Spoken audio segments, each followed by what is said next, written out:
Assalamu alaikum. Assalamu alaikum, family. Welcome, welcome, welcome once again to Thinking Thursday.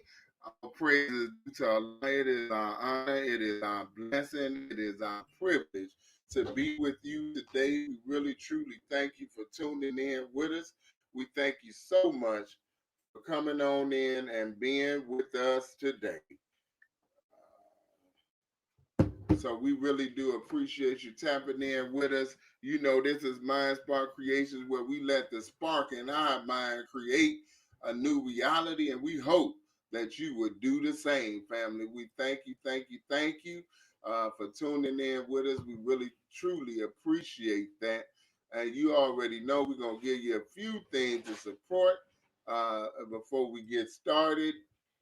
So we want to do that and then go ahead because we got a lot to cover today. So we are blessed today, and we are blessed to be in your presence.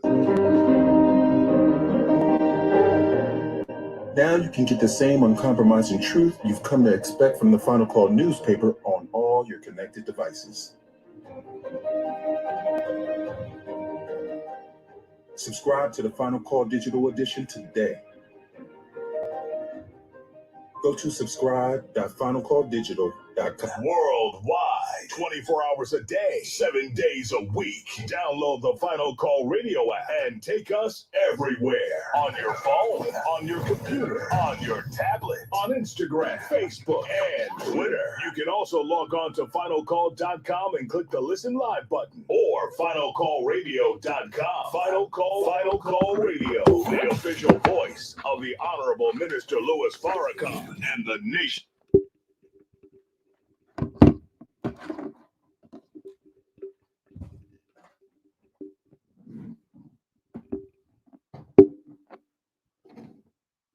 Let's stipulate that this is not a vaccine.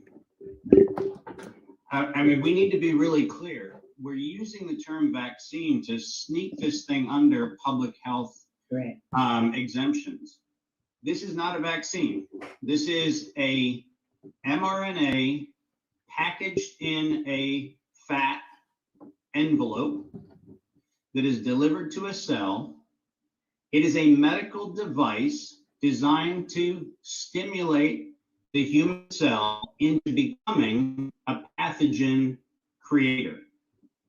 It is not a vaccine. Vaccines actually are a legally defined term, and they're a legally defined term under public health law. They're a legally defined term under CDC and FDA standards. And a vaccine specifically has to stimulate both an immunity within the person receiving it, but it also has to disrupt transmission. And that is not what this is. They have been abundantly clear in saying that the mRNA strand that is going into the cell is not to stop transmission. It is a treatment.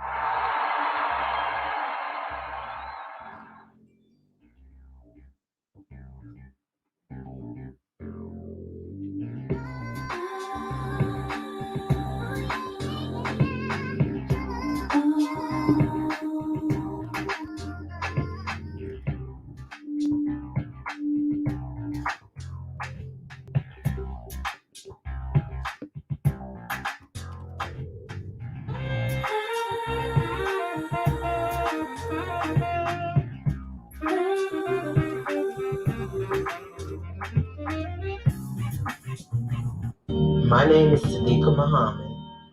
I've been blessed with an opportunity to literally press the reset button for my life. And it's just in time for the Muslim reset or Ramadan. I didn't have any Ramadan decorations for my home, and I haven't seen any that represent the NGT. So, the black man and woman are gods. And what do gods do? They create. So join me in pressing the reset button with this beautiful NGT on your wall, reminding you of this blessed Ramadan.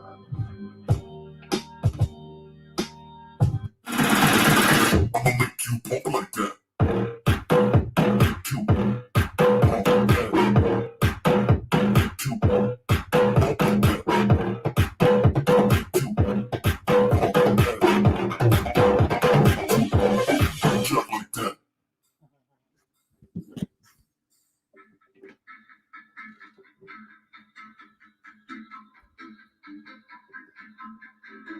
Maxie does coffee for the people.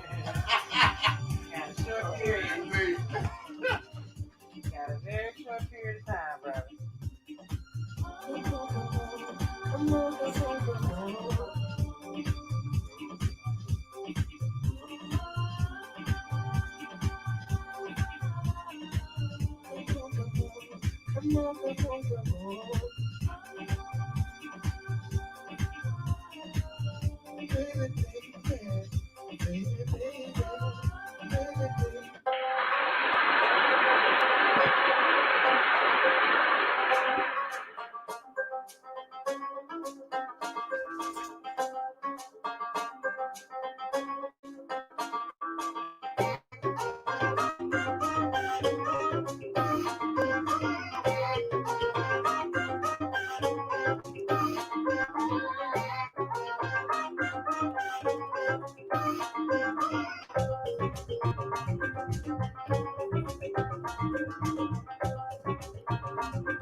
Assalamu alaikum, family. Assalamu alaikum.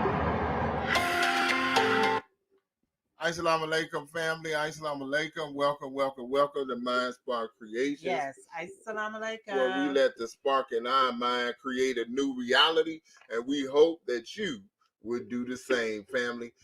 We really do welcome you. We want to give people a little bit more chance because we got a lot to cover today in a short period of time.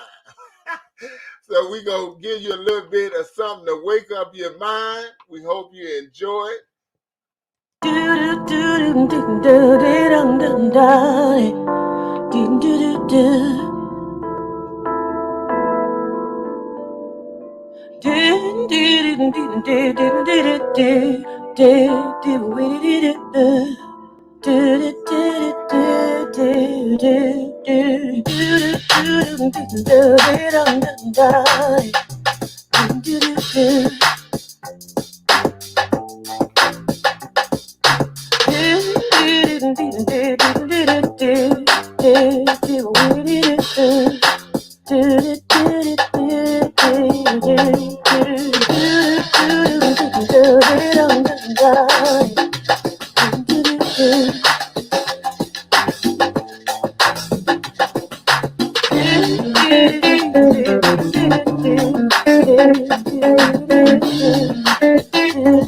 Come on, family.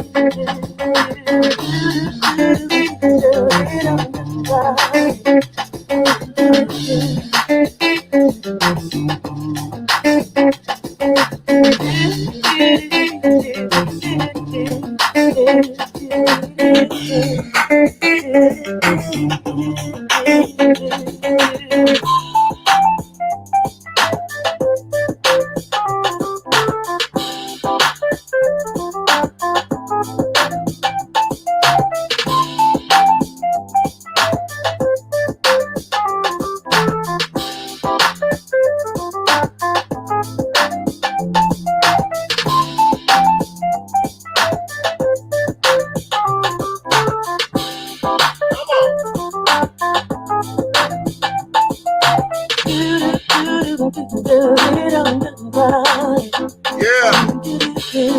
Come on.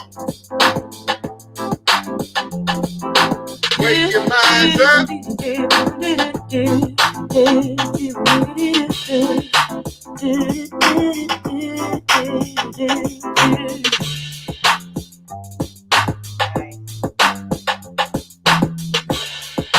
about to get real funky now.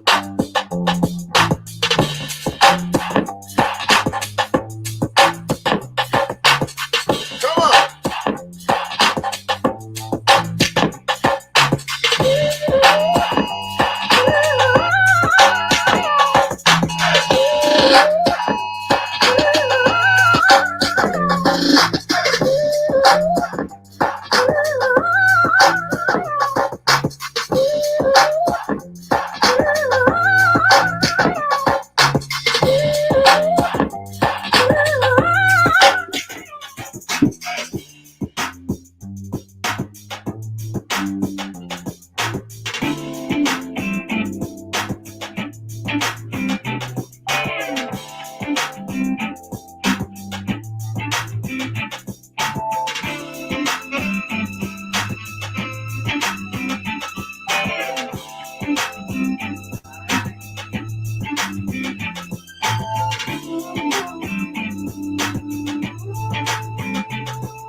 All right, family. All right, family. That was just a little something special for you. We want you to feel good when you come to Mind Spark Creations. We want you to get that loving vibe. We want to heighten your vibration. That's so right. thank you once again for tapping in. I'm gonna turn it over to my beloved wife, and because I'm gonna kind of be working some magic in the background. Okay. All right. All praise is due to Allah. Thank you, friends and family, for tapping in. I am Sister Nafiza Ali. This is my husband, Brother Dawood Muhammad, and we are so happy and excited to be here with you today. We had, of course, a really beautiful show with our sister Wendy Sajda Muhammad. Unfortunately, fam, again, she was called away. And, of course, we regret that she will not be here, but inshallah, we still planning for next week, Thursday. She's still on the schedule. So, what we want to do today, family, is talk about the importance of museums. Why are Black museums even important? Right. Have you ever been to a Black museum? Have you taken the time and taken your children to go and really explore some of our great, rich history here in America? Most of course, the Black museums here are about our history here in America. And although we have had some horrible experiences here in America, we are so amazing. We are just so amazing that through all of the racism, all of the murders, all of the degeneration, or no, that's not the word, degradation Yes. of our community, the humiliation, all these things that we have suffered here in America. We have done some awesome and amazing things, and we are such an awesome and amazing people. And we really do, fam, have to take time out to go and explore what it is that we have done. See, when you know the greatness of who you are, then that shows you the greatness of who you can become. That's right. If we can, and we have survived everything that they have put up against us, family. They have removed every avenue of light that they could find to keep out and away from us because they know who we are. They know whose we are. But you have to know who you are. So they go hang out at the museums. Yeah. They go when you go to the museums. It's mostly them. That's the Even in truth. our Black History museums, me and my husband, that's one of the things we do when we go to another city. Or my husband may wake up on a Saturday and be like, "Let's go," and we're on the road and we're going to another city. It may be a city, a town, a city, a state away, or two. And we'll drive and we'll go and experience it because there's so much to learn about who we are and what we have accomplished. And we have to always have, the future in mind. We always have to be thinking about our future. So if it's a root without trees, no, a Tree tree without without roots is dead. And that is Marcus Garvey, if I'm not mistaken. That's right. And in that quote, family, when you think about it, if you don't know where you came from, now, of course, we know slavery is not in America, is not our root. Right. Our root is the originator of the planet Earth. Come on now. Of the universe. Okay. That is where our root, that's how deep our roots go. Okay. However, America is a part of that. It's in our recent, history and our recent life. So we do have to understand it. We can't shy away from it and act like it did not exist. Right. Because that is where we pull strength from. That's right. We pull strength from all that we have gone through. Even in the jungles of Africa, fighting lions and tigers and bears. Oh my, no, I'm just kidding. But even in Africa and conquering that part of the world, our those father, of us who did that, right? Our father Shabazz, who took us over there, and we survived that. And even though those were harsh conditions, it was nothing like the mutilization that we experienced here in the United States of America. That's right. And what we experienced, we have to relate to and allow our children to relate to it as well, so that they can grow from that. Right? If you don't know what happened, then it can happen again. Right. And unfortunately, it's a lot of things that are happening again, family, that worse than slavery right now. It's a lot of stuff going on our planet that is a lot worse than slavery. And we have to know that we can rise above all of the things that are happening to us and create an environment for ourselves. We deserve that. It's our time. It is our time and to take control of our destiny. Right. And I feel that Black History museums are an important part of that. And we should know about it. Spend some time, fam. We're going to talk today a little bit about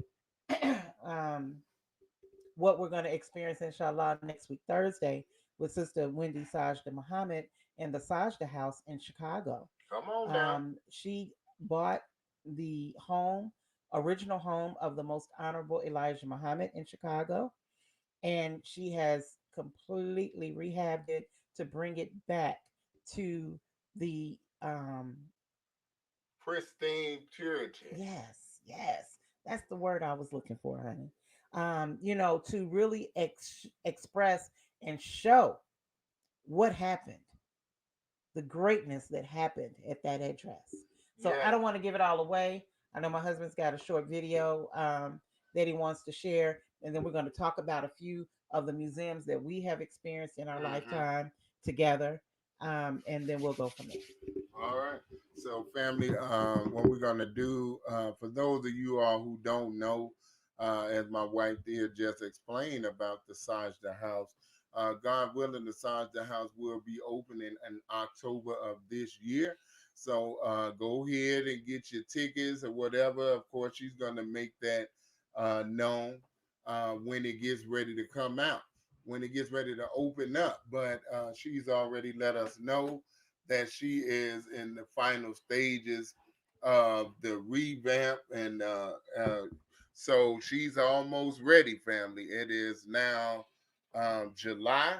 So we look forward to her opening this museum up so that we can actually see the majesty of what you're doing. And what we're going to do to kind of touch on it a little bit is that we're going to play some of the snippet from an interview that she did, where she's going to do, I want to get into the part where she's going to talk about some of that technology that she's going to have in there. Okay. So you can hear about the excitement of what you're going to experience when you go there. Our sister Wendy Sadjdah Muhammad, we love her. We thank Allah for all that she does. This sister is a multi-talented sister. She does so many things. And if you haven't checked out her show, Mind of an Entrepreneur, she has a podcast, Mind of an Entrepreneur. Definitely tap in with that. We're going to go ahead and play a little bit of this video and the other museums that we're going to mention. We're going to we're going to try to bring up a little footage too, as well. So just bear with us, family.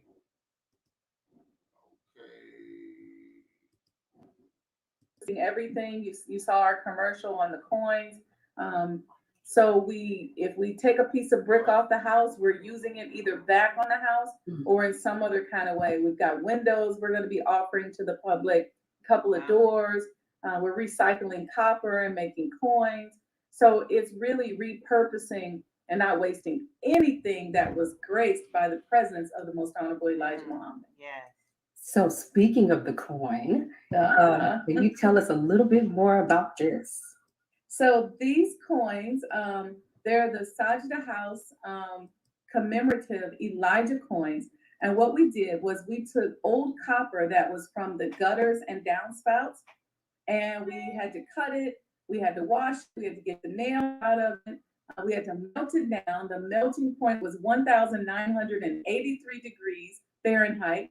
And this mold, which was designed by Brother Tori Muhammad, with some consultation assistance from Imam Sultan Rahman and Brother Abnar Farrakhan. And so we put this together, created the mold. Each coin is graded, so each one has its own barcode. It's actually a collector's item, so it's unique.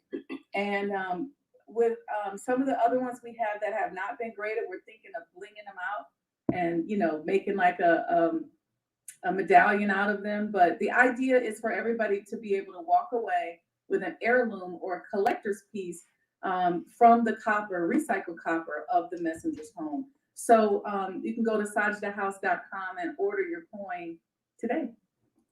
Sounds amazing.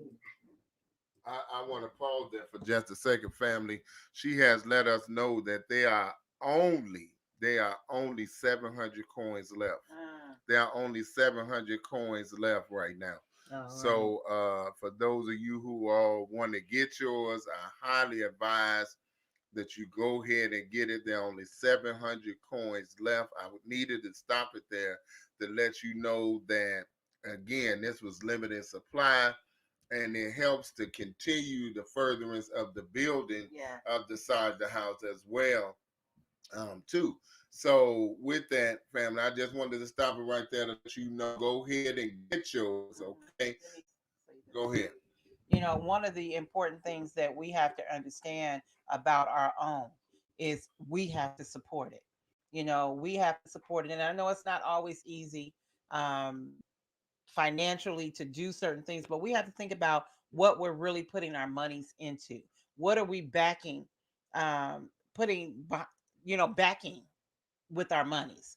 And I think what we have to understand when it comes to these Black museums, if they're being funded by somebody else, they're being controlled by someone else. And we want this to stay in the control of our sister and our community. So please, family, if you can, 2 or 3, you get together, buy a coin, you know, and write up a little contract that it belongs to all of you all. But let's do what we can to support the Sajda House, because this history is the history of all histories, family. We talking about the man of God. You know, we're talking about the exalted Christ. You know, the man that God spoke to face. Come on now. And I'm not gonna go deep in, but let me tell you, family, this is so important, and we are honored to be able to even, you know, have this show today to talk about the importance of Black museums. You know, as this, I'm gonna let her tell you, because she has said some powerful stuff in here. We just want you to just take a listen, family. Again, you know, she was supposed to be with us, but she was pulled away. So God willing, next Thursday she'll be with us live. She did reach out to us, you know, but again, we just want to share this with you and share with you the importance, family, of Black museums as a whole. Okay. Absolutely. So we're gonna jump back in. What is the projected completion date for this project? It sounds like it's a lot. It's a lot. I've been playing around with the dates. Construction will be done somewhere around this summer. And we'll see where we are. You know, it's our project. We can delay it until the anniversary of the messenger's birth, or we may start this summer. But once construction is done this summer, we'll have a better idea. But it will, God willing, be this year for sure. And I'm hoping by summer. But we got a lot to do, a lot to put together. We're working hard on it now, and it's just exciting. It's a life-changing project and responsibility that I'm just so grateful for. Now, you mentioned a lot of Black history, a lot of historic names that have passed through that house. Will there be any photos or images of them or any other members that you'll be featured in that house? Yes, the beautiful thing about using technology is that, number one, we don't have to impact the walls of this sacred space, right? And so on the technology, a lot of these are 3D screens, things like that, and we'll be able to change those displays as we see fit. So if it's Reverend Dr. Martin Luther King's birthday, we can do a whole display on Reverend Dr. Martin Luther King and his meeting that he had with the Most Honorable Elijah Muhammad. So we plan to showcase the unity that existed in our community that a lot of people don't realize. I mean, I realize that they made us pick a side, you know, at some point, but this house served as a symbol of unity, and we're going to show that. So there are a lot of people. I'm discovering somebody new every day that was there in that home. Now, currently, we know that Minister Farrakhan also has taken residency in that house. Will any of his images be included in some of the 3D images that you are going to feature in that house? So the residency of the Honorable Minister Louis Farrakhan is actually next door in what we call now the Palace. And will there be images of him there? Yes, there will be. We plan to enshrine him there with his father, his spiritual father, the Most Honorable Elijah Muhammad. So we've got some very valuable conversations between the two of them that are part of the Table Talk series. And, you know, we get that right, we'll be able to project them down on the table, and you get to hear as you tour the house when you get to that room, some of those conversations. But yes, there will be photos and images of him there. Perfect. Okay. Well, I want to know more about the structural aspect of the house. It was copper, it's brick. Did you run into, or are you running into any unforeseen problems or issues pulling or extracting the copper, keeping the structure as close to the original as can be? What are you running into when you're working on this project? Let me tell you what's so beautiful and blessed about this space. Mm-hmm. And that is that this house is 119 years old. When you come in it and you see the wood and you see how stable this house is, you will know for sure that it is blessed and sacred space. There are 5 different types of wood in the house. We've got copper all around it. We've got limestone. We've got, you know, stained glass and lead glass windows. And really, when you do a project like this, it's a little bit different from new construction where somebody draws it out on a piece of paper and you just put it together. In this case, it's like one big puzzle, right? So every aspect, we have to figure out how to do it, because the mandate is we're not doing surgery on those walls. We are not altering this sacred space. And so we've been able to be successful at that by the grace of Allah so far, and figuring out those puzzle pieces and figuring out how to get the pipes up in there and also update it as well. So difficulty with the copper, not at all. In fact, about it, some of the copper that was on like the bay windows and things like that, we were able to keep. So when we took the, my lights went off. When we got, I need a clapper. I'll turn it off as soon as I finish talking. But anyway, when we took the white paint off the walls, what we ended up having is copper underneath there. And we were able to show the lead and the stained glass. So not all the copper were we able to recycle. Let me turn my light back on. It's on a timer. Sure.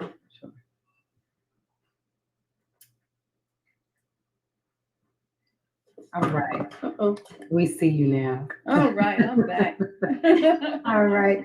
I have one last question for you. Sure. Can you tell us a little bit more about the Muslim Business Directory? Yes. So the Black Muslim Business Directory is something that I've wanted to do for many, many years. When I first moved to Chicago, All right, fam, we're going to stop right there because we want to talk about these museums. And, she, of course, told us all of the work that is going into it so that she can present the most honorable Elijah Muhammad in the glory that he deserves. The importance of that man in our lives, family, is one of the most important men in our lives. I know we talk a lot about Jesus in the Bible, right? But that was 2,000 years ago. We have a man that has sacrificed his life to bring light to us, to bring knowledge to us, to bring the word of God to us. And we should honor him, and having this museum, well, it's his home, but it's a place where a museum is a place where you can go and, view history, right? That's right. And she's going to have artifacts there. She's got Mother Clara Muhammad's kitchen that that is being prepared. She gave her a new kitchen. She has a new kitchen, and it would be something that she would be proud of. Yeah. And Mother Khadija, she's going to have the clothes of the most honorable Elijah Muhammad. It's going to be amazing, and we have been blessed for many Savior's Day. Mother Tidetta Muhammad had, during Savior's Day, she would rent out space, so they would rent out space and bring some of the history of the Nation of Islam. Well, it wasn't Mother Tidetta. It was a collaboration with the minister, and they brought that. That was the Muhammad family that actually did that. And Mother Tidetta would actually, sometimes she would be there, or definitely her items were there.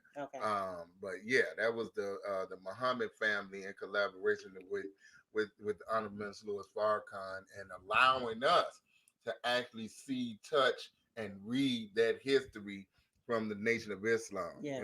Yes, sir. I'm let her go on. Right. So my point is, and he's right. I thought it was Mother Tinetta that did it. The one that we did in Detroit, though.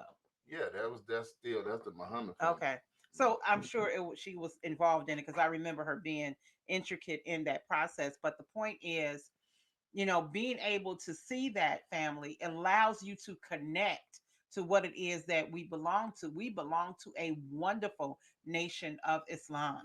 Yes. I don't care what anybody out there is saying about the Nation of Islam. There is no better place on the planet than to be a member of the Nation of Islam under the guidance of the Honorable Minister Louis Farrakhan, and with his teacher, the eternal father of the Nation of Islam, the most honorable Elijah Muhammad. This is the best place in the world to be. So, to be able to share the history of our nation and of our of the most honorable Elijah Muhammad, is truly going to be something that our children have to experience, family. I know the museums that I have gone to, and we're going to name a few. I got video. Oh, he got video. He's got video that he's going to share of some of the museums. Now, my husband and I just celebrated 14 years. Allahu Akbar. Allahu Akbar of marriage. And in those 14 years, family, I was talking to my mom the other day, and she was like, it doesn't seem like it was that long ago. I said, it doesn't. I said, but we've accomplished so much. In 14 years, we've done, so much that, it really is fueling us for the future. Indeed. It keeps us young in our minds and our hearts, to want to continue to explore, to continue to discover who we are individually, but who we are together. And see, when you go to things like these museums, family, it is an experience that you have with one another. It is something that helps you grow more in love with one another because you know why you here. Right. You understand more why you here. And I'm gonna start with the one that we did. Should we start? Which one? the Black Wax Museum. Yeah, I got that Okay. footage I pulled out. So I originally went to the Black Wax Museum with my mother and my sister, my nephew, a few of the other family members.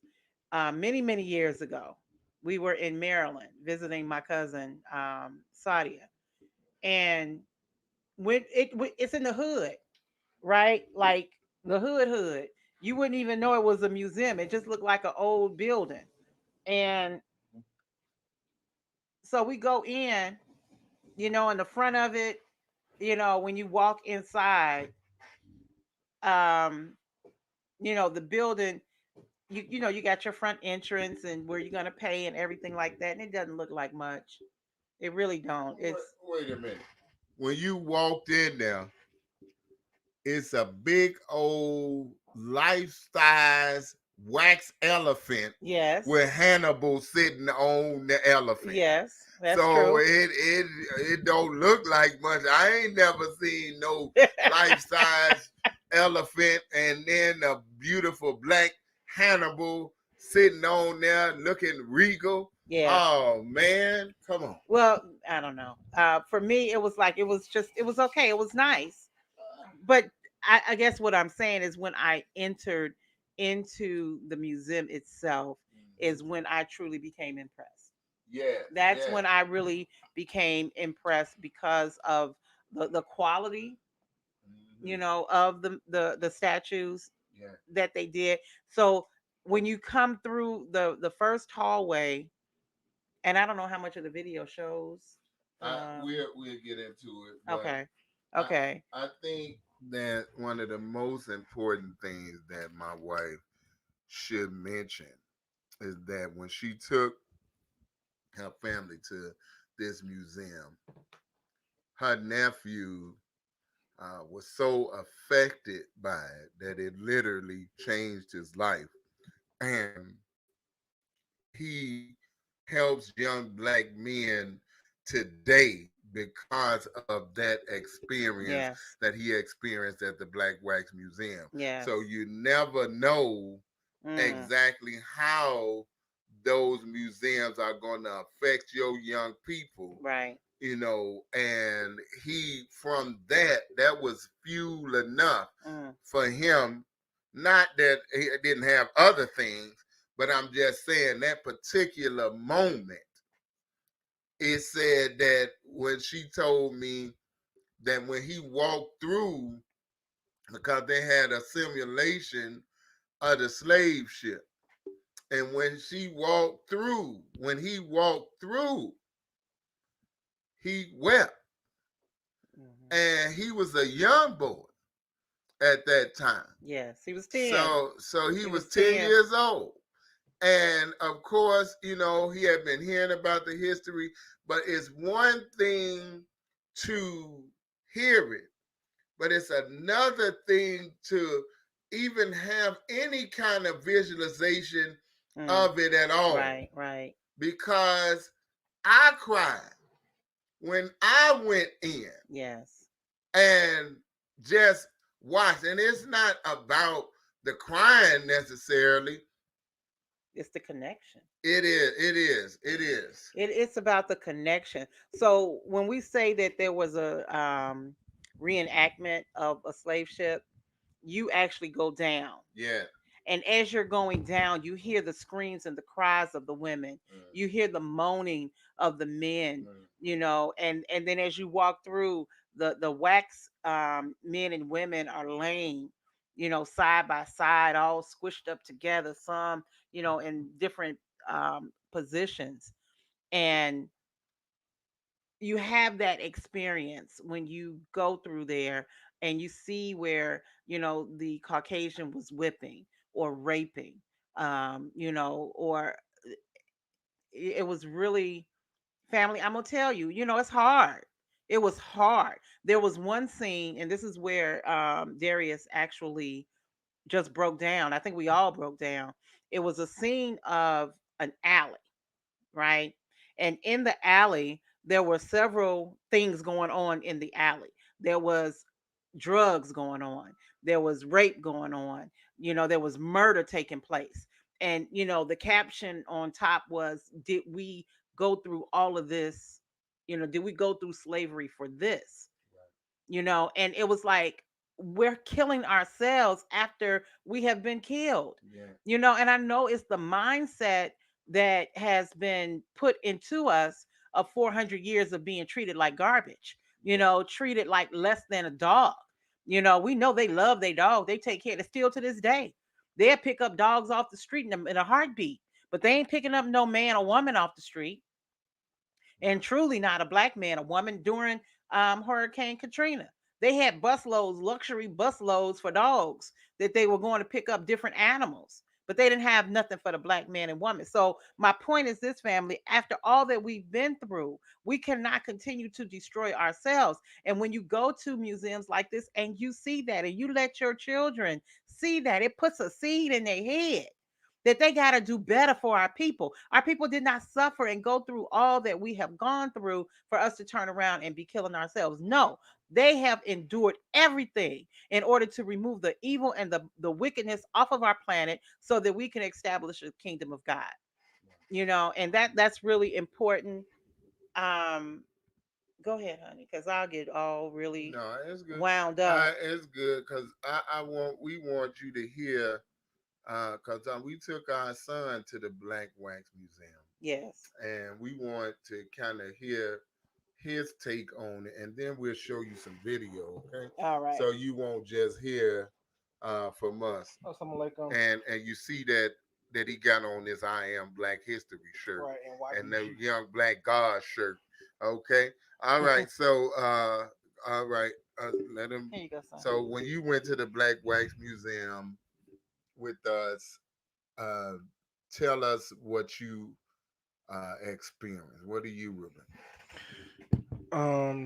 Now that you mention it, it's definitely bringing back memories. Because I remember we went to Washington. Well, we was going to Washington D.C. and then we ended up going through Detroit. Maryland, not Detroit. Oh, Maryland. Yeah, it was in Maryland. It was in Maryland. My bad, Maryland. But it was amazing when you went in there, because it was life-size historical black figures. You had George Washington Carver in there. You had Martin Luther King. You had Malcolm X. You had, I think, even Madam C.J. Walker may have been in there, and just different black inventors. And they actually had like a lot of the museums do. They had the inventions that the black people made. They had a lot of them in there. And they had like, and it was like amazing how they looked real. They almost look like you. Like they could walk off, like not in a museum quality. They could walk off the thing and be like, "Hey, how you doing?" And that would be cool. Kind of like Harold Washington. Well, no, they did have one dude. Actually, but no, I'm saying they actually had another dude, one guy in there. I don't remember, and he was talking and moving. They had the animatronics in them. I just can't remember who it was. Okay. But it was really an amazing experience. And then us seeing I was definitely getting emotional when I saw. Now I remember the life-size versions of slaves that had lost that were getting hanged and lost different body parts and being raped and etc. Right. And I was like, you know how like we don't want to see it because it hurt too much, but you have to see it. I mean, and I'm gonna just say the truth. It's like with the Jewish Holocaust, like they have to see that every day. We need to see we have to see what we went through so we can understand how much we have to repair from and never forget what happened. That's right. Because that'll help us be like, we never letting that happen again. That's why we have to make our own communities and make our places a safer place. It says something is wrong with your son. Let me see what's going on. I'm on the broadcast right now. Oh, wow, really? Thank you. It says something is wrong with your son. Yeah, we can hear it clear. We can hear it clearly. Let me see. We might can turn it up a little bit. Okay. Okay. Thank you. Thank you. Can you hear better now? Can you hear better now? Go ahead, talk on your mic. Can you all hear me? Hold on. Let me do this. Yes, sir. Okay, try that. All right. Can you all hear me now? I hear you pretty good. So, and I think I can Okay. hear. All right. Good. Thank Okay. you. All right. Thank you, Sister Thank Carolyn. you. Appreciate you. Yeah, but that's the name we had to know because this is one movie my dad had me watch and it was so disturbing, but it had to be watched. Goodbye to Uncle Tom. Yeah. Mm. Yeah. And that is one of the movies that really goes kind of in depth, like because a lot of the books and stuff, like how white people whitewash it, and they'll talk about it, but they're not showing images of what happened. Like when I watched the Harriet Tubman movie, when they were talking about how she got the injury in her head, they showed where it was at, but they didn't show the actual physical thing that happened in the movie because they don't want you to remember that, of course. And that's why you have to be reminded of it, and you have to like use that as a stepping stone to move on to the next level. But you have to remember to remind your children and yourself about what happened. Because my dad told me that Muhammad Ali would ask the Muslim Muhammad. Minister Farrakhan is doubling. It's double. I don't Dad, know. give me the black mic. Maybe it's the. I don't know, cause. Okay. Yeah, I just tried to. Go ahead. All right, does this sound more clear, or is it still doubling? Oh, okay. I think I know. Still Okay. Okay. Okay. Try it now. Is it clear now? It sounds fine on our end. I don't know. Okay. Try it now. Is it clear now? Yeah. Yeah. That's I good. think so. Okay. That's good. Okay. Can you? Yes. Yes. Yeah. All right. Okay. Turn All yours right. So down. now, thank you all. I don't know what's going on with that. Yeah, that's what I was experiencing on the Method to the Black Man. Okay. Yeah, I don't know.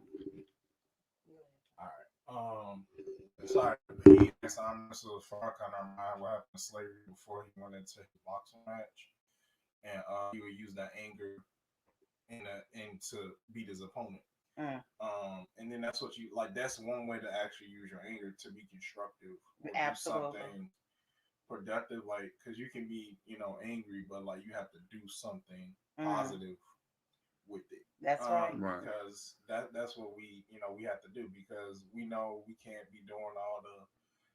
I'm not saying that it's not gonna happen. Like with all the revolutionaries and they going out and doing what they do, but all of us can't be doing that.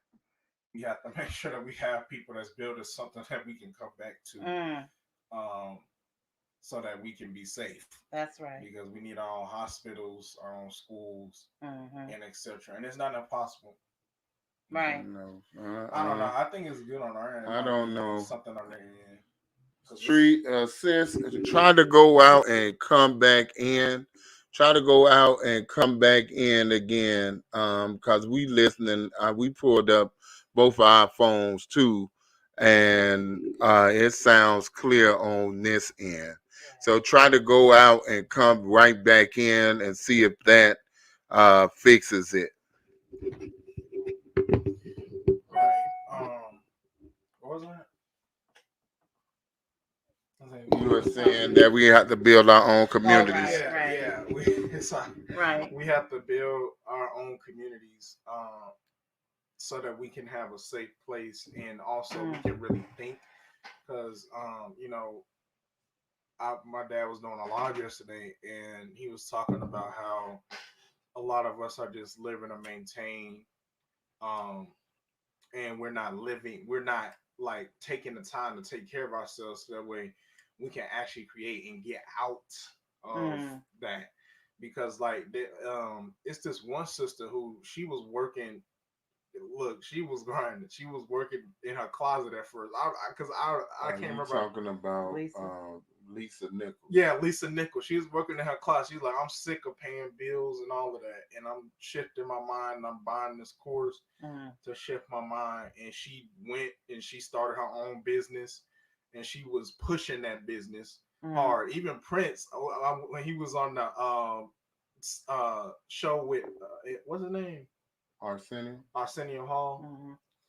And This is my last thing. And he was saying that he was 16 years old, and he was actually, broke at that point for the moment, but he's kept going with his music, and he was able to become successful. No, praises due to Allah.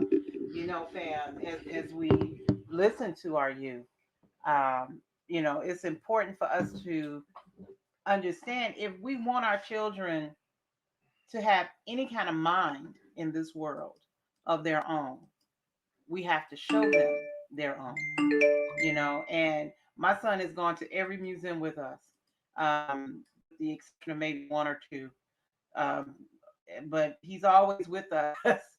We homeschooled him, and that was part of our homeschooling. Today, and instead we would go to the state capitol, because we need to understand their history too. And so they got these 10-foot tall pictures of their heroes, but then we go and we try to understand what they were doing and how it affected us in our community. So even though it wasn't a Black museum, the state capitol allowed us to teach our history and not to look up to these 10-foot tall pictures of white men who destroyed our communities, but to understand that this is the work that we have to do. And if you instill that in your children at a young age, then as they grow, they know their responsibility to the community. Right. We don't teach, too many of us do not teach our children their responsibility back to the community. We are connected. And when we disconnect ourselves, we weaken ourselves. And so, just to kind of, my husband's getting ready to show the Black Wax Museum in Maryland, show you a little bit of the video on it. Overall, family, it was an amazing experience, and I am glad they are there. It was only like $10, to get into, but we need to continue to support them so they can keep it up, so that they, just the same with the Sadjdah House. We have to support what is ours. Right. And my son mentioned the movie Goodbye to Uncle Tom. And the whole basis, if you haven't seen it, you can Google it. I mean, you can actually go to YouTube and type it in, Goodbye to Uncle Tom. I will let you know it is a lot of nudity in it, but this is what was going on at that time. But the whole basis of that movie came out of this book right here, called The Peculiar Institution. The whole premise of the movie came out of this book right here, every part of it. Okay. So, I definitely advise you to go ahead and watch it. Watch it for yourself, and then, you may have to piecemeal it for your children or whatever, because it is a lot of nudity in it, but it is so powerful. Also, family, you already know, I'm just going to say this and then we're going to play the video. For those of you who are interested in real Black history, if you don't have these real Black books, I mean, books that's detailing things that happened to us, they getting ready to remove all of those type of things. You soon won't be able to find books like this. So we do have some copies available. If you would like to get it, just text Final Call to 678-736-7086. Text the word Final Call to that, and we'll let you know about that. We also have digital books available. As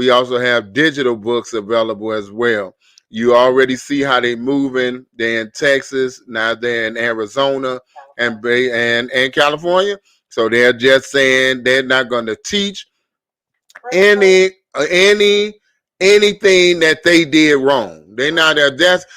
Right. Critical race theory is the name of it, but essentially what it means, we're not going to tell you anything in the history that we did wrong to the Black people, Native Americans, Chinese, and we're going to remove it.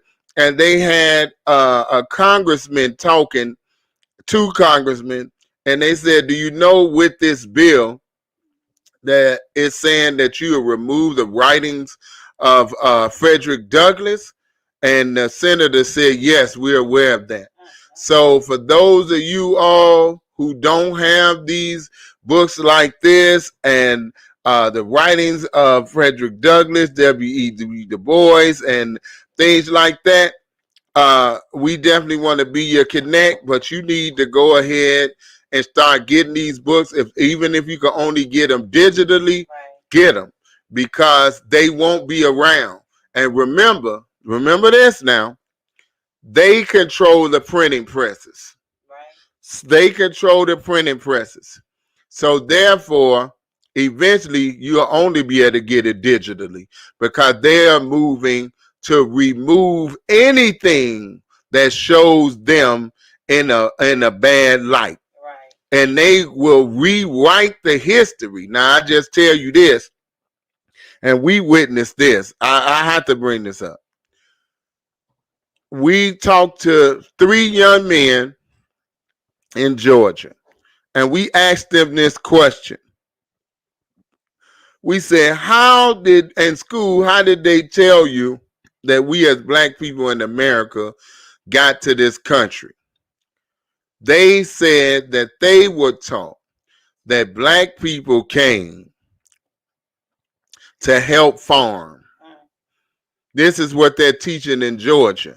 So that you can best be sure that they're gonna, and remember this now, Barack Obama framed the term, we came as immigrants.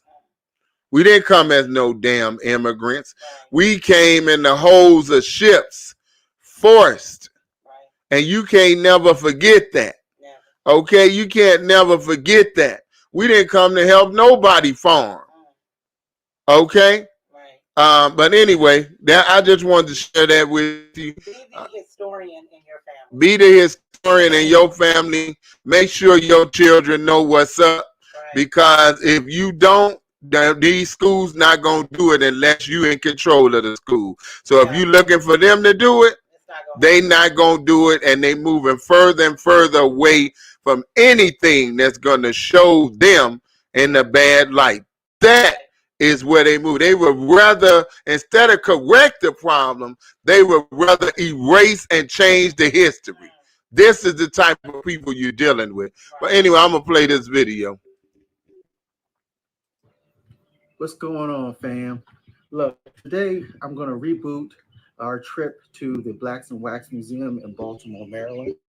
With everything that is happening right now, all the racial issues and racial tension, I thought it would be good to kind of highlight our trip to this Wax Museum, which covered Black history. So enjoy the reboot of our trip to the Blacks in Wax Museum. I will put the information of the museum in the description below. I'm not sure if they're going to open up this coming fall or whatnot, but I'll put it in there and you can find out, check out the website and see for yourself. I think it is a great place to go in order to learn about Black history. Now, let's get into it.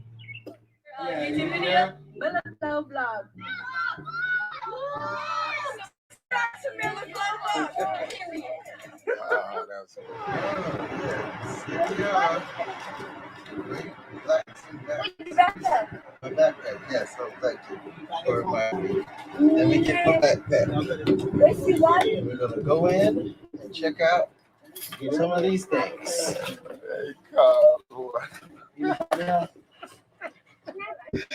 That's when you know you got children.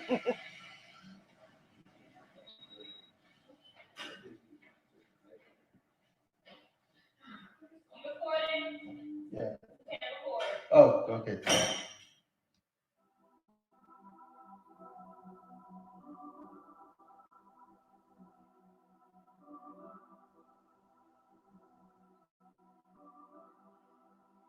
That's your elephant, baby. Yeah.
that girl Washington?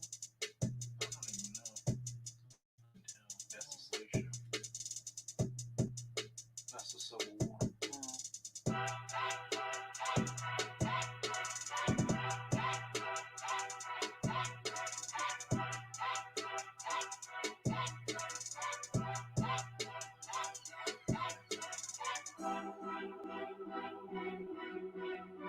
Still got our pictures. Yeah, I don't know what they was up right now. No, I know. I'm just saying. It just made me think about it. You gotta make it while you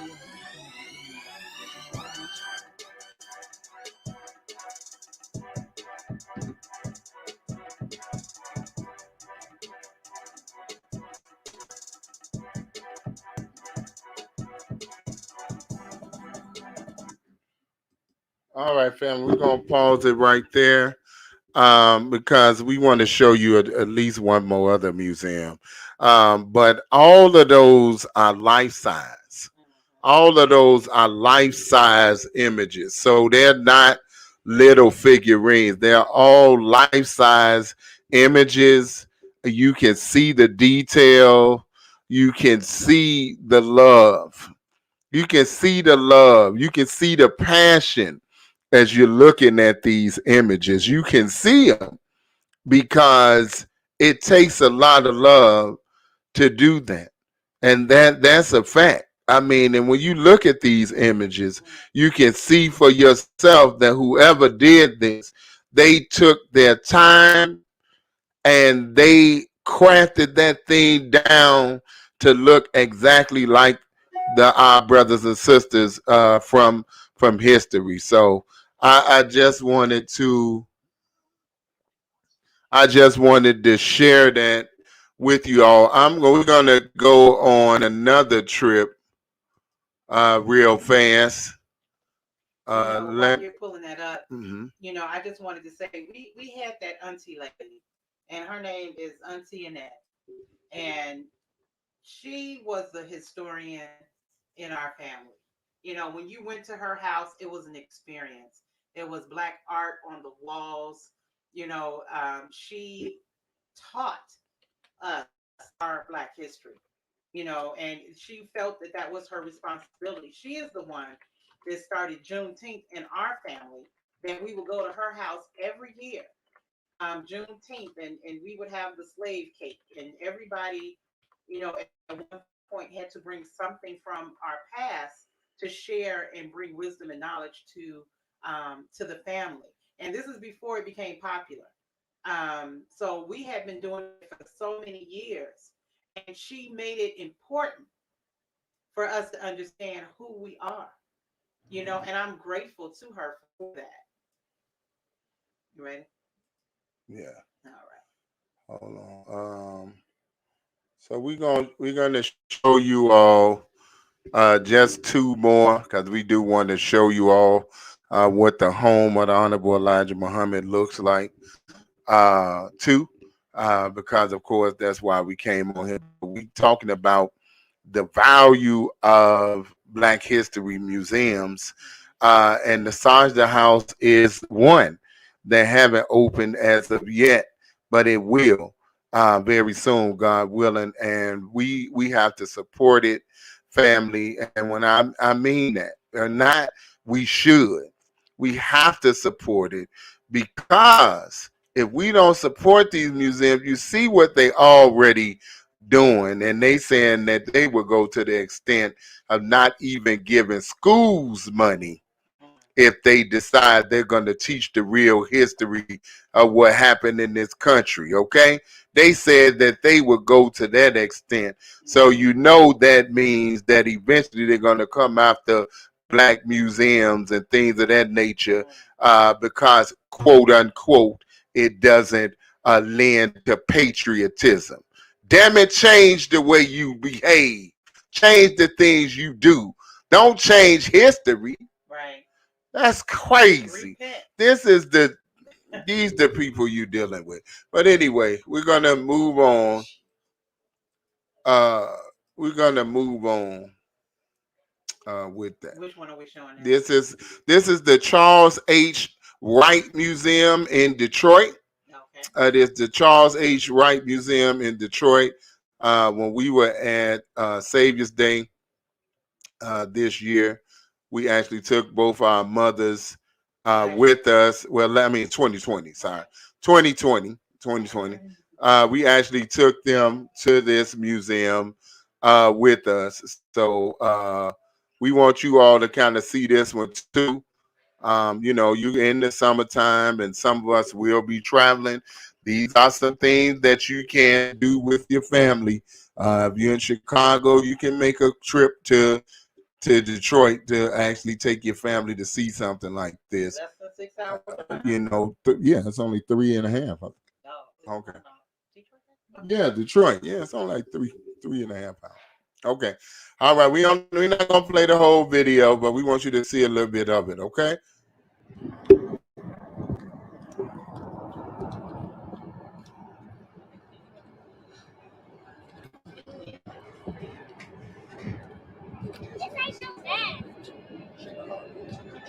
It say no mask, and then what it say under it? It says no mask, no entry. That means you can't get in without.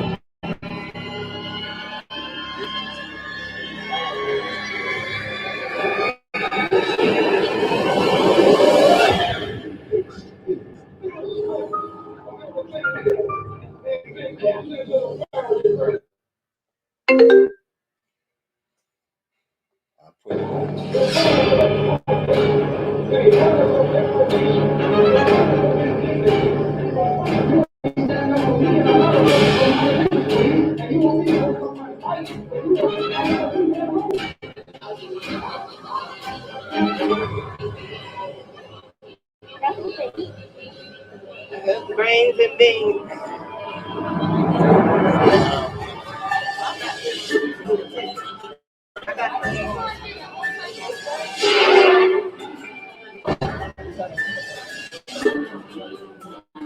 Pretty scary.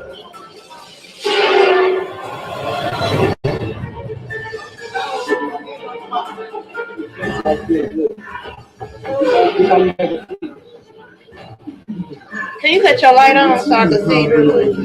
That's how they had to have them sleeping.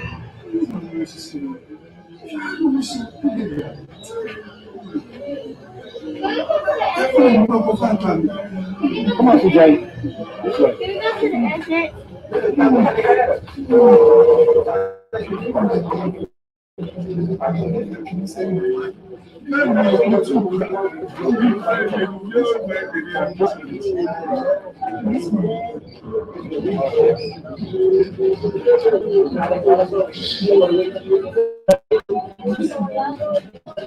That's sad. I need to get in between you two because I'm getting a little scared myself. I don't want to be in the back. You stood over something? I can't. Quit pushing this on me, CJ. Okay,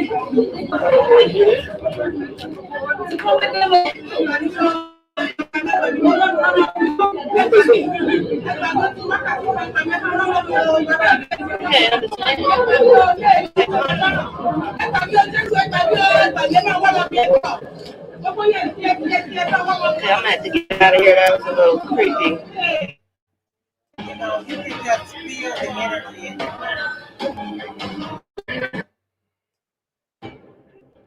We fast forward a little bit fast.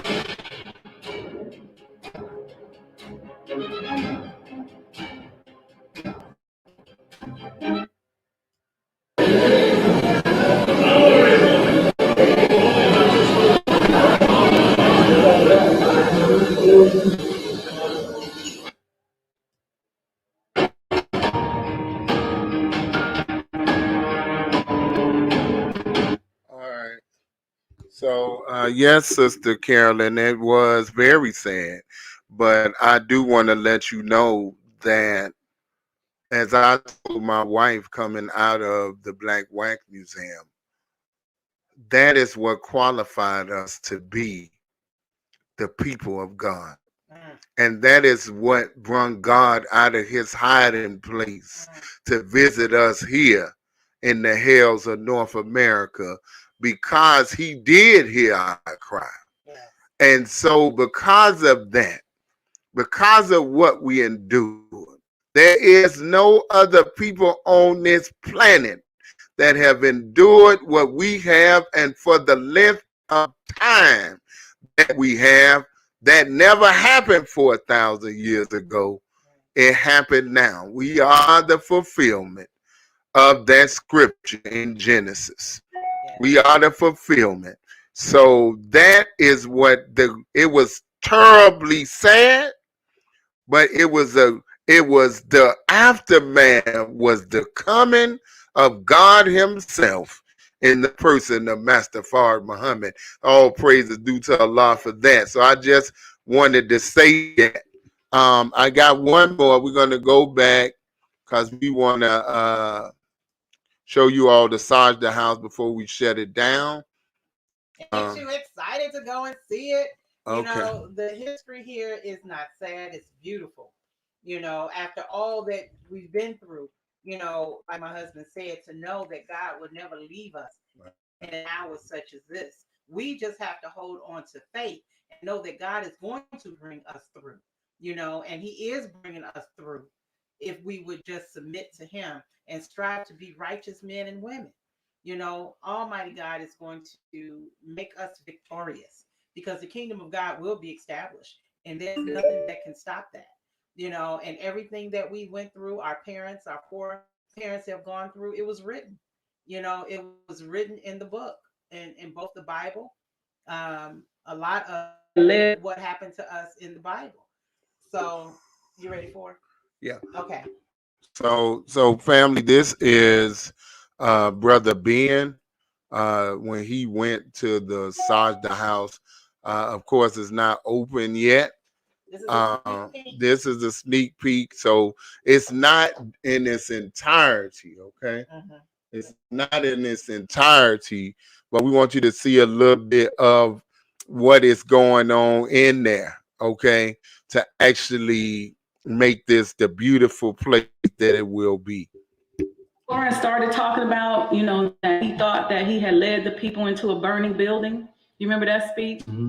That was right after that last meeting with the Most Honorable Elijah Muhammad. And when he got ready to leave, the family said that the Most Honorable Elijah Muhammad, before he walked out of this door, said, I'll stay down here on the ground and teach the people. You go tell them on the mountaintop. I just want to do God's will. And he's allowed me to go up to the mountain. And I've looked over. And I've seen the promised land. Get your money, man. Get your bread up. Gotta do it for yourself. Know you fed up. Get your study on. Always be the guy. Stay read up. Never let up. Everyone that I'm on already know what I'm about. Build heaven on earth. Gotta catch up. Elijah Muhammad. I need to come. I go mess now. What about me? All right, family. So it is what is that? 9:15 in the morning.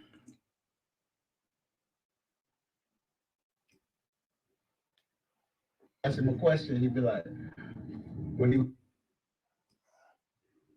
Pick him up and the minister elbowed me. There's a lot of my witness. He said, no, sir, he wouldn't let me pick the footies up. He said, it's an honor to serve. I said, godly. Wow. You got the minister himself. That's the palace, fam. He don't even let me pick footies up. Wow. And he known all over the world. And refused. He took it personal. He said, no, sir, brother, it's an honor to serve. See, you got to be a servant. The better you say, that's. Now, so y'all know, the palace is actually right down the street from the original home of the Honorable Elijah Muhammad.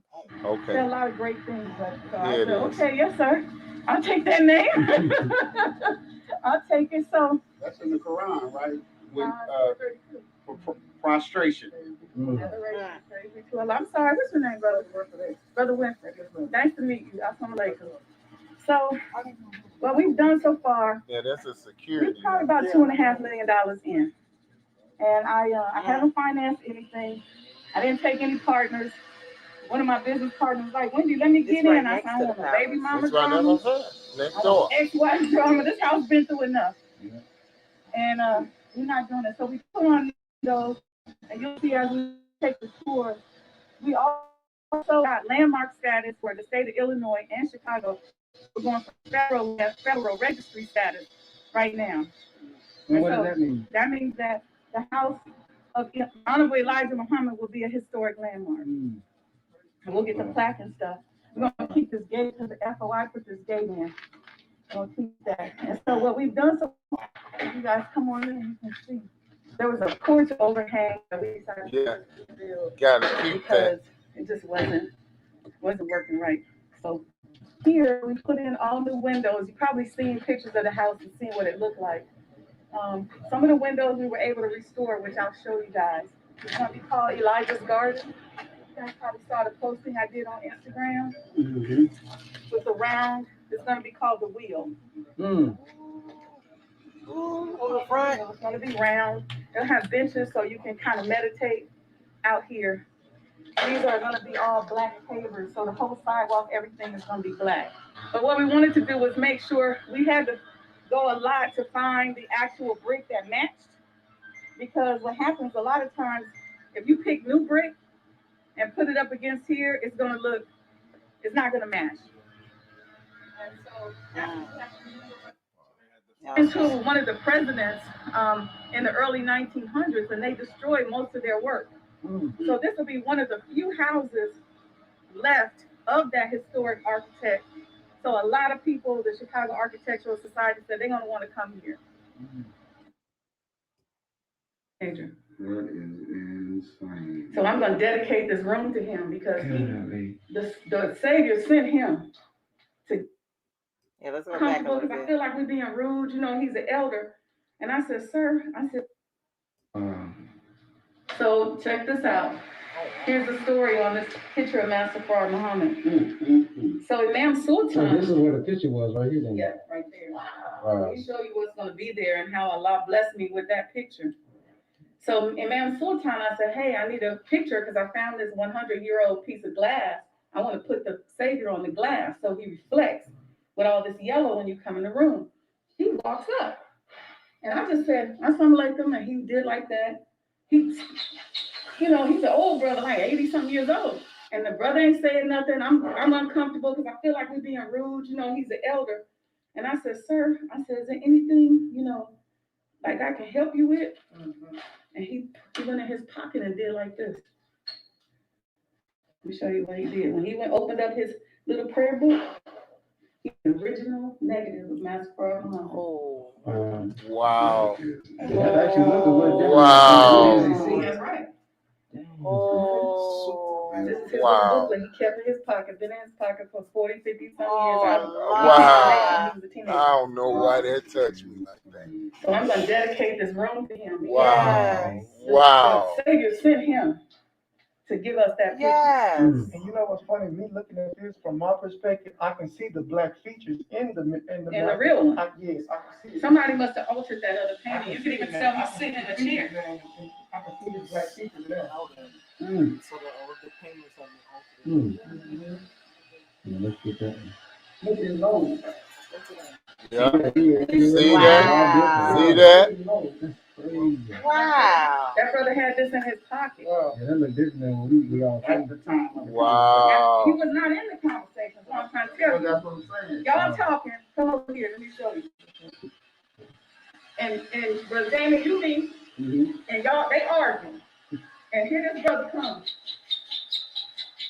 I said, I'm happy Savior's Day. Nobody asked him a question.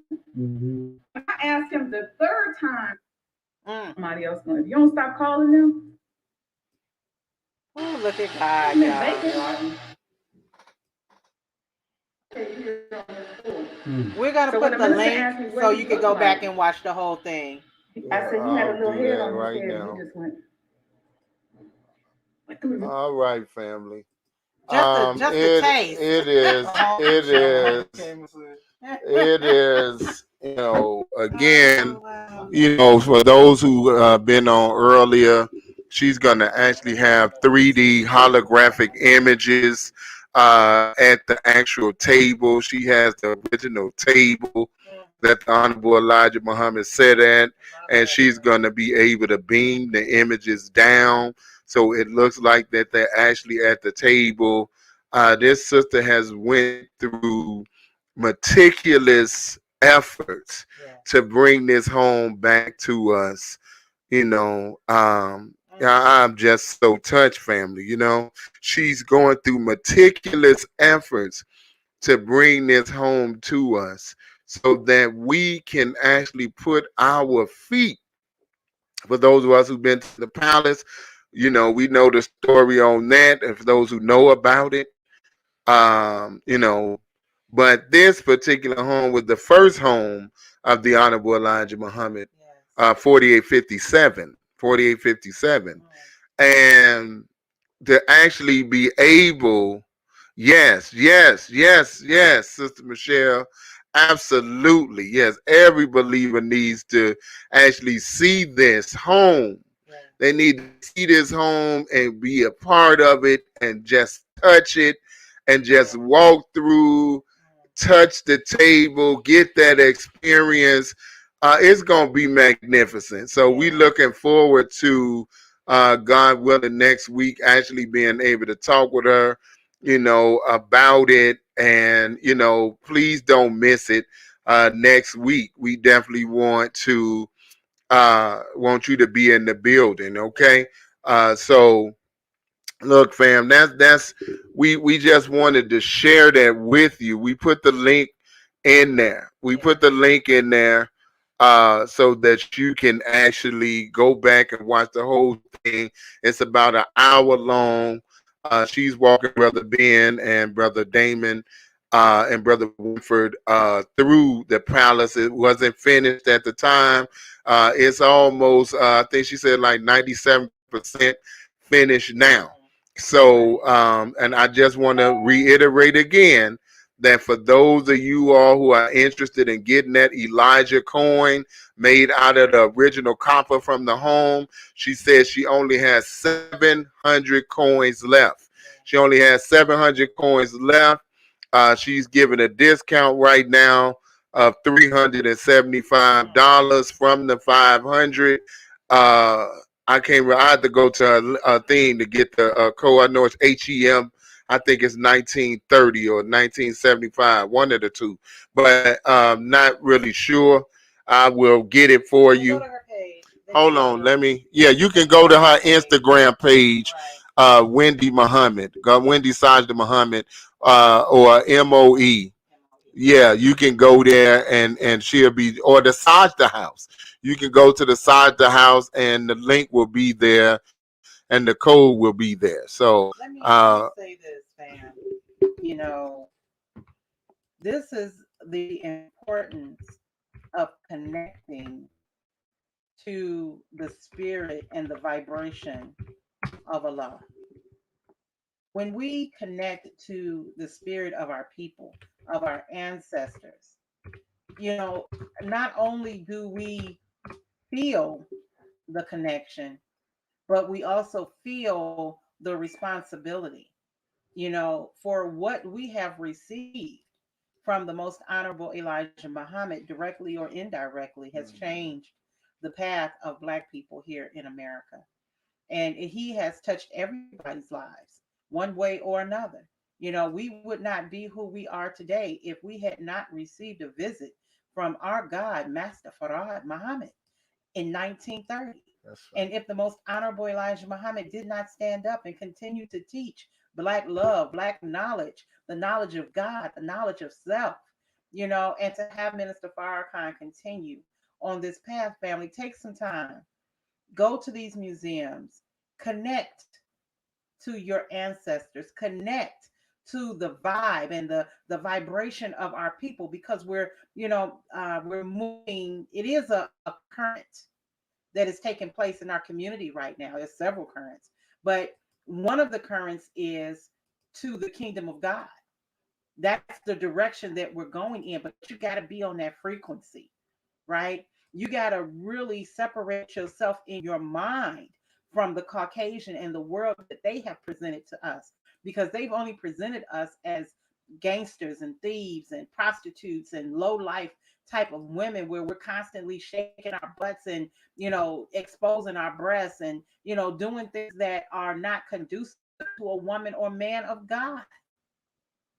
So when you connect with that spirit of our ancestors, I don't know if y'all felt it, but watching these videos of the museums and just I felt a connection. So as we continue to connect, family, we can realize that not only do we have a lot to do, but all of it is what God wants us to do.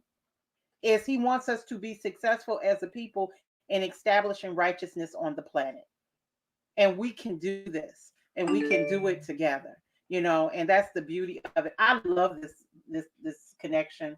I am so excited. I already told my mom, that we're gonna be in Chicago in October. Whenever Sister Wendy give me the date, that's the date that we're gonna be in Chicago. Yeah, gotta do that, family. Yeah. Inshallah. We'll be buying our tickets in advance. Yeah, inshallah. God willing, we will. So family, I wanted you all to see this coin. So you see it on the screen now. I'll make it a little bit bigger. But these are ICG graded, which means that every last single coin has its own number, which makes it even more authentic of a collector's item. And this is made from the copper from the home of the Honorable Elijah Muhammad. She did talk about Brother Tur, Imam Sultan, and others helping her to actually, and the minister's son actually helping her to fashion this coin. So I mean, you really would not only be getting this beautiful coin, you're going to get a piece of history. And she did mention that one of the things she's going to do is do some jewelry with it as well. So I'm just saying to you, family, this is something that you should have. And, this is a piece of our history that you'll never be able to get access to again. You'll never be able to get access to this again, not directly from the house. Now, she may mint some other ones after this just to mint them. She may do that. I don't know.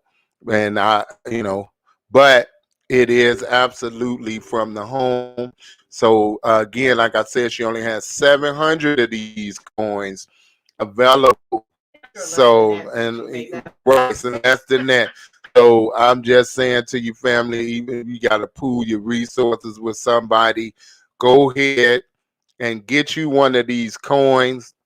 Get you one of these coins so you can have it as a part of your family heirloom that you can actually pass down to your children. And you can say, this is the coin of the Honorable Elijah Muhammad constructed from the copper of his home, and then talk about the home and all that it actually meant. Sometimes when you're in your home, it may be a quilt that's on your wall and people don't know why you put it there. And it's a talking point. And you can say, well, my grandmother made this and her great grandmother and this and that one. And they all put different parts on here to construct this.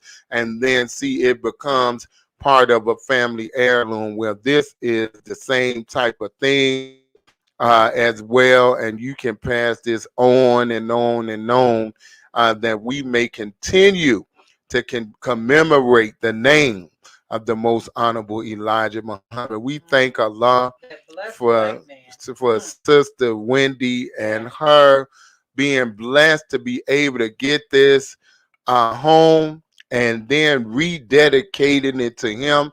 And she's not only going to rededicate it and turn it into a museum, she's going to do conferences there. She's going to teach business. She's going to teach people how to be in business. She's going to have all kind of seminars and whatnot at this place. It's going to be a hub for Black thought leaders to actually come and bring about that transformation that we need, family. So we thank you all for tuning in with us. I'm gonna let my wife close us out in just 1 second. I just want to say this. Please come over to Love My Kidneys let me see, in about 28 minutes.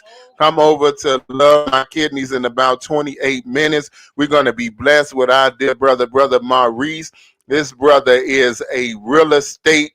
He's into real estate. He teaches real estate. He has a school that teaches real estate. And he's going to talk with us about how we can buy land as a collective family. How we can buy land as a collective, from farmland to commercial properties and all that kind of stuff, because the brother, he is licensed, I believe, in 4 different states.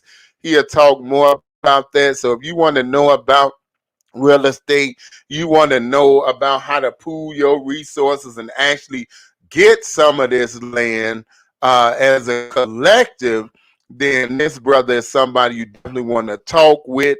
So come on over to Love My Kidney. You say, well, what that got to do with Love My Kidney? Well, Love My Kidney is going to actually be a center. It's going to actually be a center. So we're going to need to see this brother about some land that we can actually put that center on in the near future. So, and if you know anything about me, and if you've ever been to any of our shows, I will always say over and over and over again, we have to create an environment of healing. How do you create an environment, family? You have to have an environment. That's right. You know, you have to have land, you have to have property. You know, these things are important because as we began, as we continue in our healing process, it's not just healing from dis-ease in the body, but it's dis-ease in the mind. And because we are constantly in the midst of our enemy, you know, it makes it very difficult for us to heal as a people, you know, from what has happened to us during slavery. How do you heal from that?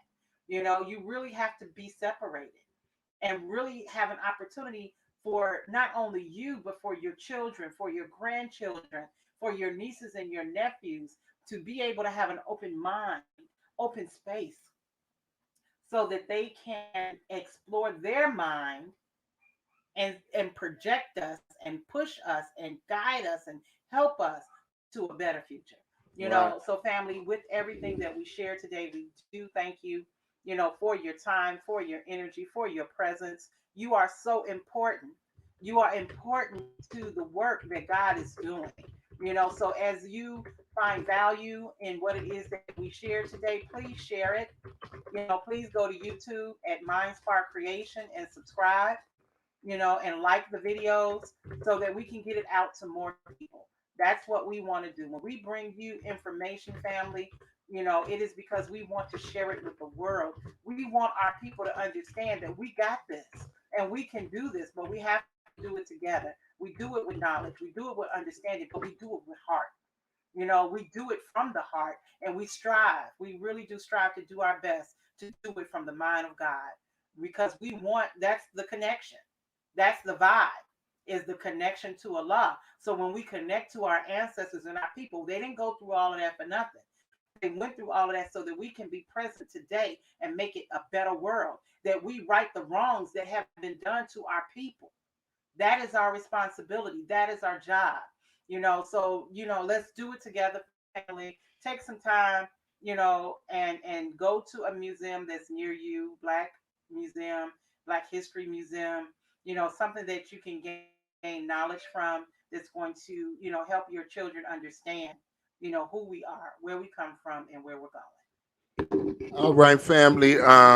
If you would like to support the podcast, you can do that. The Cash App is Love My Kidneys. You can utilize that. If you like to support the podcast, or if you don't like doing that, you can go to our online store at www.etsy.com/shop/Nafiza Ali. We have many products there that you can support, including Paximune.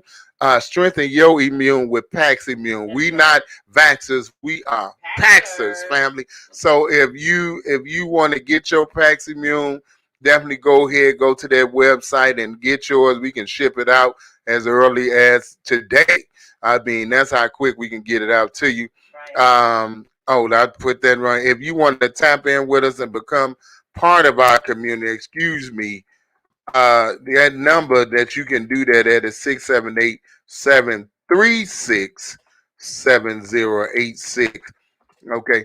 Please text the word final call to there. If you are in the Tucson area or in Arizona and you would like to get your copy of the Final Call newspaper, my son and I would be so honored to get that paper to you. Even if we have to mail it to you, we will get it to you, so that you can get in your hand. You don't want to miss one issue of the Final Call newspaper, and we'll be proud to get you that Final Call in your hand. So if you don't have a subscription and you don't know how to get the paper, text again Final Call to 678-736-7086. Tap in with us, and then that way we can go ahead and text you that information, and we can talk with one another back and forth so that we can get you that Final Call newspaper. Yeah, I think that's about it on that, family. But remember that we love you, and there's nothing you can do about that. Remember to be the best, because you are absolutely the best. And don't forget to continue to let the spark in your mind create a new reality. So, family, come on over to Love My Kidneys. That's going to be in 22 minutes.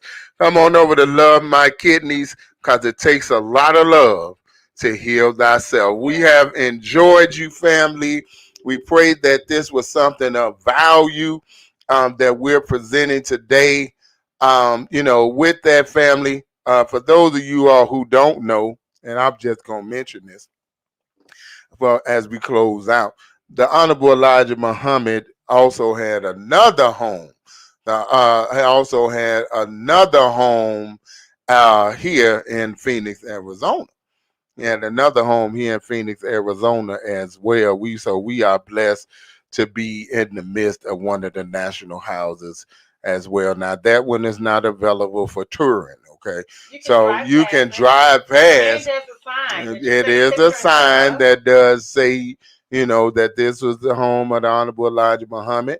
It is, so we definitely just wanted to say that. All right, family. So we invite you all, if you haven't already, if you don't, we invite you to our weekly webcast. We invite you to our weekly webcast that is on Sundays at 10 a.m. Central Standard Time. That is on Wednesdays at 7:30 p.m., Fridays at 7:30 p.m. And again, if you are here, give me one second to make this a little smaller. If you are here in the Arizona area and you want to engage in self-improvement, the basis for community development, improving yourself, we're going to drop that link, and we actually do study that course. That is every Friday at 7:30. Hold on. Give me. This is what I need right here. I'm going to drop that link for you. Copy. So you can actually come on and get in with us. And we are studying right now. The knowledge of God Himself. The knowledge of God Himself. You definitely don't want to miss that study. We invite you each and every Friday at 7:30. We invite you each and every Friday at 7:30 to engage in this powerful course of study. Okay, so we invite you there. So come on out and be with us. All right. So family, assalamu alaikum, peace be on to you. Hotep, shalom. God willing, we'll see you on Love My Kidneys. Assalamu alaikum. Peace and blessings.